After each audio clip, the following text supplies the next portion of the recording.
Good morning. We're looking at Luke 8:22 through 25 this morning. One day, he got into a boat with his disciples, and he said to them, "Let's go across to the other side of the lake." So they set out, and as they sailed, he fell asleep. And a windstorm came down on the lake, and they were filling with water and were in danger. And they went and woke him, saying, "Master, Master, we are perishing." And he awoke and rebuked the wind and the raging waves, and they ceased, and there was calm. And he said to them, "Where's your faith?"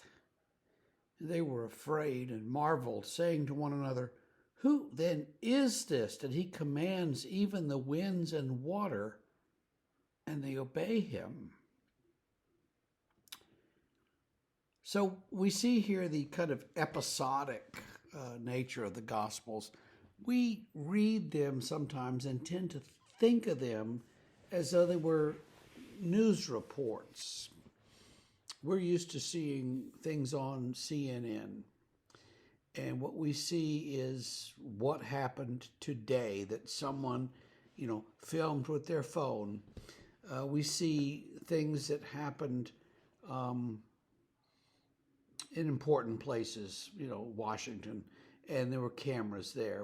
So we see what happened through the day, and we hear, the president said this, and then the opponents responded this way, and that's not the way the Gospels are at all. The Gospels are a collection of stories put together by the writers in an order that suits their theological perspective. So with Luke, what we get is, one day Jesus did this, and another day Jesus went there.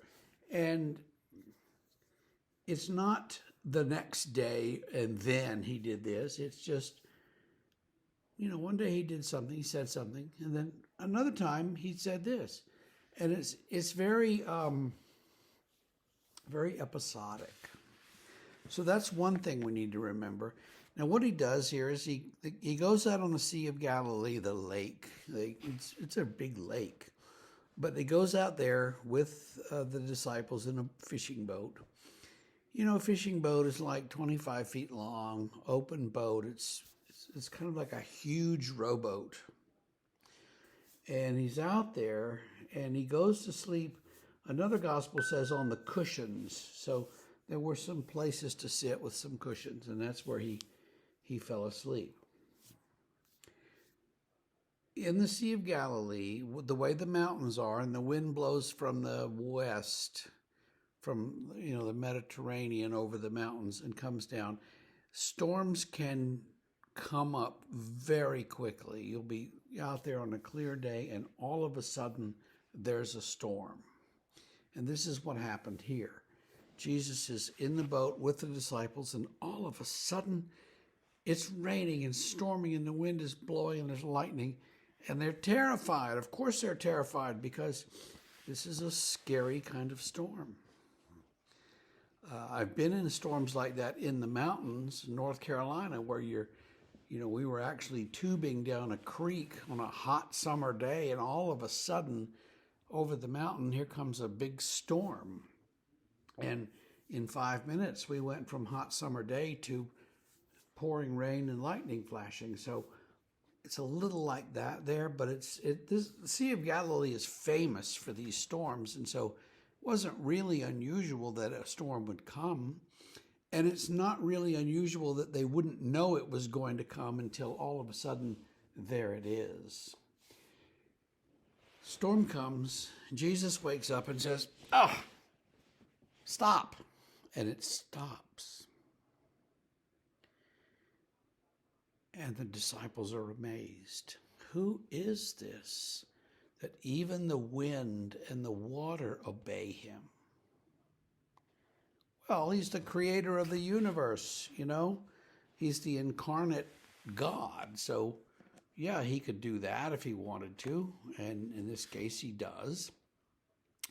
He stops the storm so that they can get safely to their destination. they're amazed. Should they be amazed? Yeah, that's a pretty amazing thing that happened. Should they see that this is something Jesus does all the time? Maybe. I mean, he didn't always manipulate the physical world to suit him and make it easy on him and his disciples. But he could, and shows here that he does have that power and demonstrates that power to them, and then says, what's wrong with y'all? Where's your faith? Well, I think their faith is growing day by day as they see all these things happen. So there's something for you today to think about. What is it that Jesus does for us? Where's our faith? Do we really believe the things that we say he can do? Think about that. We will see you on Monday morning. See you then.